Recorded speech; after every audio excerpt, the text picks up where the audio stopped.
টাকা দিয়ে আমরা বাজার থেকে খাবার কিনে আনছি নাকি বিষ কিনে নিয়ে আসছি। আসসালামু আলাইকুম, হ্যালো এভরিওয়ান, আশা করছি সবাই ভালো আছেন। হাসান জান্নাত ডেইলি ব্লগে অনেক দিন পরে আমি হাসান জান্নাতের আম্মু ভয়েস ওভার করছি।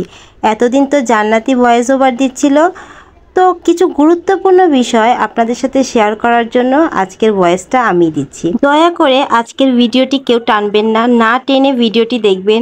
আশা করছি আপনাদের সকলের জন্যই উপকার হবে। তো আজকে বিকালে হাসান জান্নাতের আব্বু যখন বাসায় আসছিল, তো সে চিংড়ি মাছ নিয়ে আসলো। আর চিংড়ি মাছগুলো 700 টাকা কেজি নিয়েছিল, আর সাইজে মোটামুটি ভালোই বড় ছিল।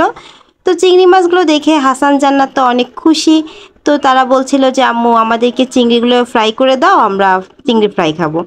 তো ওদের খুশি করার জন্য আমি ভাবলাম তাহলে ওদেরকে চিংড়িগুলো ফ্রাই করে দিই। তো তার জন্য তো আগে আমাকে ভালো করে চিংড়ি মাছগুলোকে বেছে নিতে হবে। কিন্তু অবাক করা কাণ্ডটা কি জানেন, আজকে চিংড়ি মাছগুলো যখন আমি পরিষ্কার করছিলাম, চিংড়ি মাছের মাথার ভিতরে কেমন একটা যেন জেলির মতো লাগলো। তো আমি প্রথমে অতটা গুরুত্ব দেই নাই, তো দেখলাম প্রত্যেকটা চিংড়ি মাছ থেকেই এরকম জেলির মতো কি যেন বের হচ্ছে। তো জিনিসগুলো দেখে আমার একটু অবাক লাগলো। তারপরে আমি হাসানের আব্বুকে ডাকলাম, বললাম দেখো এগুলো চিংড়ি মাছের ভিতর থেকে কি বের হচ্ছে। তো সে আমাকে ভালো করে দেখলো, দেখে আমাকে বলল এগুলো হচ্ছে জেলি, আর এই জেলিগুলো নাকি আমাদের জন্য খুবই মারাত্মক একটা বিষের মতো। তো সে আমাকে বলল এই জেলিগুলো ভালো করে পরিষ্কার করে নাও।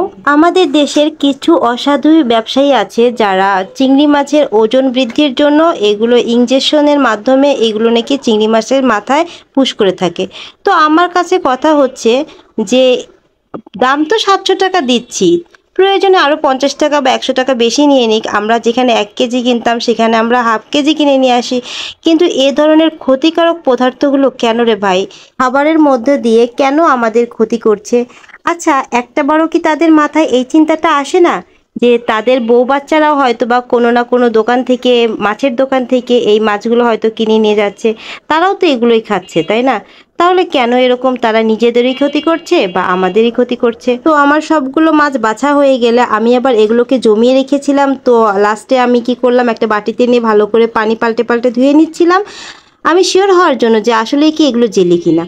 তো আমি লাস্টে দেখলাম যে আসলে এগুলো জেলি, আর আমি হাতে নিয়ে আলতো করে চাপ দিয়ে দেখি যে এগুলো ফেটে যাচ্ছিল। তো আমার কাছে প্রশ্ন হচ্ছে যে কেন তোমরা এরকম করো? কয়েকটা টাকার লোভে নিজেদেরও ক্ষতি করছো, আমাদেরও ক্ষতি করছো। আর আমাদের সকলেরই উচিত বাজার থেকে চিংড়ি মাছ আনলে অবশ্যই কিন্তু ভালো করে মাথাগুলো পরিষ্কার করে নিতে হবে। তো দর্শক, এখানেই আমি ভিডিওটা শেষ করলাম।